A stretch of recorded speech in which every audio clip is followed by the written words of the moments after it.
Hello दोस्तों, स्वागत है आप सभी का हमारे YouTube channel free education point में। दोस्तों, आज हम लेकर के आए हैं रेलवे एनटीपीसी और रेलवे ग्रुप डी के लिए इतिहास के कुछ इम्पोर्टेंट प्रीवियस ईयर पेपर का क्वेश्चन, जो आपके आगे आने वाले एग्जाम के लिए बहुत ही ज़्यादा महत्वपूर्ण है और जो क्वेश्चन किसी न किसी एग्जाम में पूछा ही गया है। तो बने रहिए वीडियो के लास्ट तक और बिना विलंब करते हुए चलते हैं क्वेश्चन नंबर फर्स्ट। भारत का प्रथम साम्राज्य निर्माता कौन सा वंश था? तो आपको बताना है कि भारत का प्रथम साम्राज्य निर्माता वंश कौन सा था। और आपसे मैं रिक्वेस्ट करता हूं फ्रेंड्स कि आप जितने भी क्वेश्चन हैं इस सीरीज में उनका आंसर आप कमेंट सेक्शन में जरूर दें, जिससे आपका भी प्रैक्टिस हो जाएगा।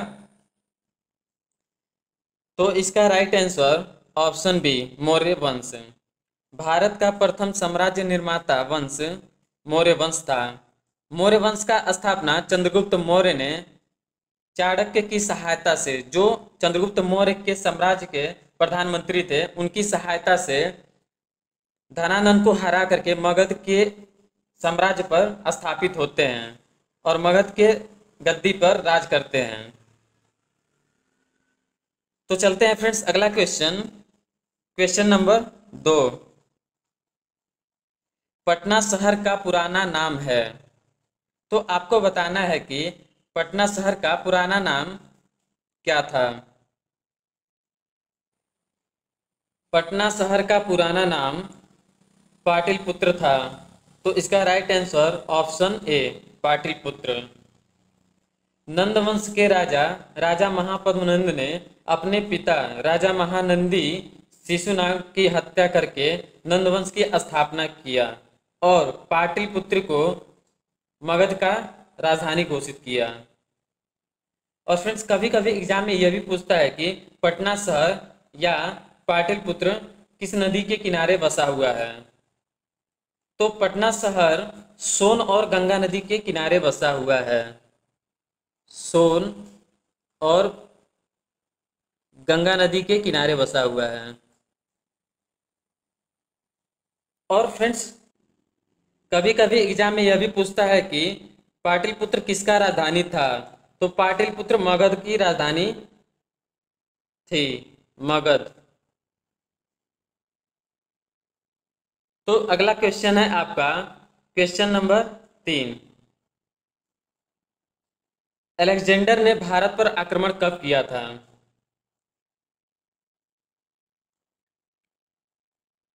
तो अलेक्जेंडर ने भारत पर आक्रमण 326 ईसा पूर्व किया था।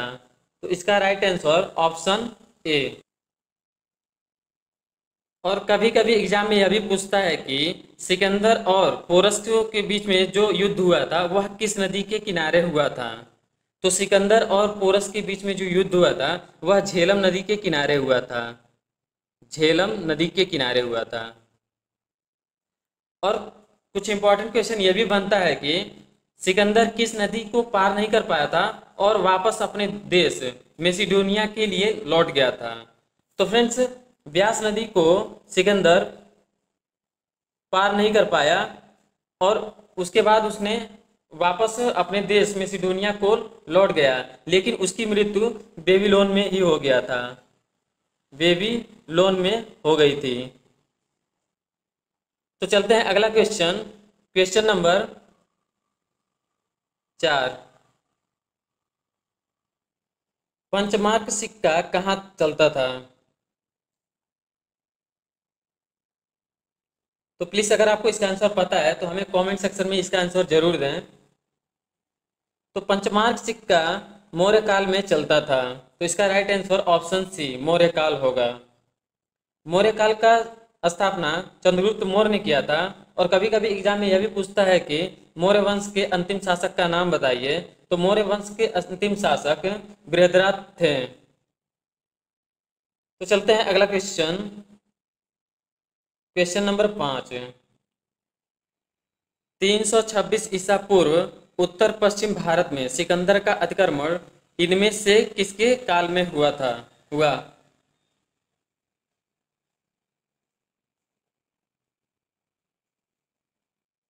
तो इसका राइट आंसर ऑप्शन बी, नंदवंश। नंदवंश के शासनकाल में उत्तर पश्चिम भारत में सिकंदर का आक्रमण हुआ था और यहाँ पर आया है नाम नंदवंश। तो नंदवंश का स्थापना महापद्मनंद और नंदवंश के अंतिम शासक धनानंद थे, जिनको चंद्रगुप्त मौर्य ने हरा करके मगध की राजगद्दी पर अपना राज्य स्थापित किया। तो चलते हैं अगला क्वेश्चन। सिकंदर की मृत्यु कहाँ हुई? तो अभी पिछले वाले क्वेश्चन में डिस्कस किया था। सिकंदर की मृत्यु बेबीलोन में हुई थी और सिकंदर मेसिडोनिया का शासक था। तो चलते हैं अगला क्वेश्चन, क्वेश्चन नंबर 7। मेगास्थनीज किसके दरबार में था? आपको बताना है कि मेगास्थनीज किसके शासनकाल में भारत आया था। तो इसका राइट आंसर ऑप्शन ए चंद्रगुप्त मौर्य। चंद्रगुप्त मौर्य के शासनकाल में मेगास्थनीज भारत आया था। और फ्रेंड्स, कभी कभी पूछता है कि हर्षवर्धन के शासनकाल में भारत कौन आया था? तो हर्षवर्धन के शासनकाल में हैंगसांग आया था, हैंगसांग। तो चलते हैं अगला क्वेश्चन, क्वेश्चन नंबर 8। चाणक्य को निम्न से जाना जाता था। तो आपको बताना है कि चाणक्य को और किस नाम से जाना जाता था। तो चाणक्य को विष्णुगुप्त नाम से जाना जाता था।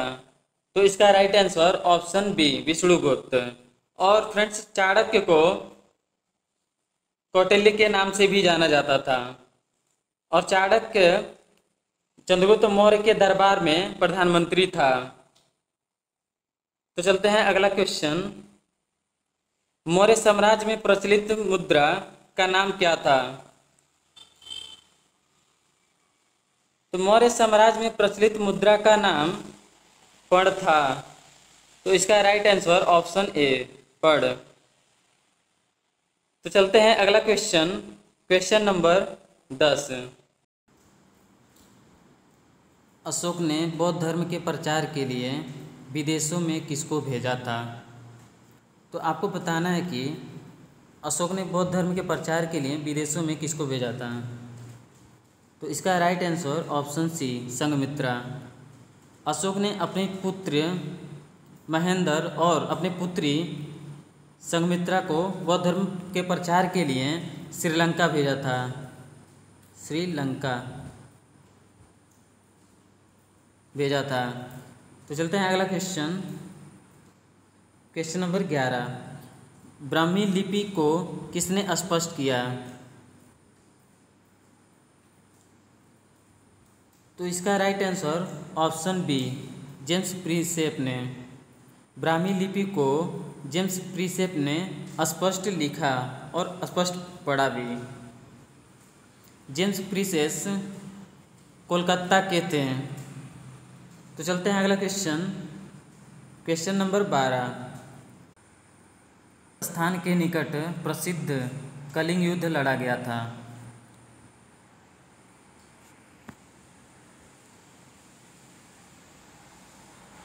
तो धौली के निकट प्रसिद्ध युद्ध कलिंग लड़ा गया था।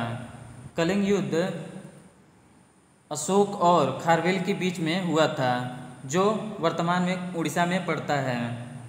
जिस युद्ध के बाद अशोक का हृदय परिवर्तन हो गया था और अशोक ने बौद्ध धर्म को ग्रहण कर लिया गया था।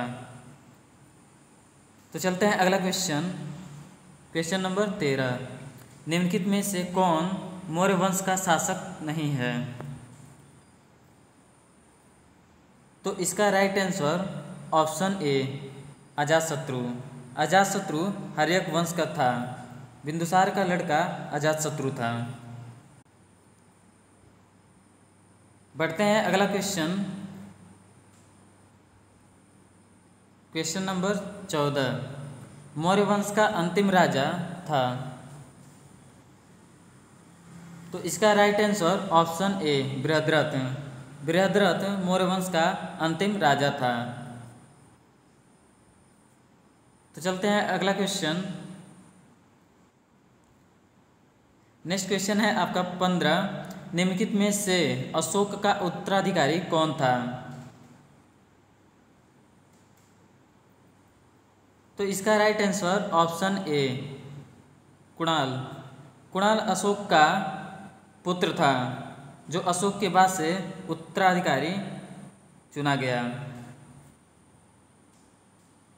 तो उम्मीद करता हूँ कि आपको यह वीडियो पसंद आई होगी। अगर यह वीडियो पसंद आया हो तो प्लीज़ लाइक कीजिए, शेयर कीजिए और सब्सक्राइब कीजिए और बेल आइकन को प्रेस कर लीजिए, ताकि हमारी आगे आने वाली कोई भी वीडियो आपसे मिस ना हो। Thanks for watching.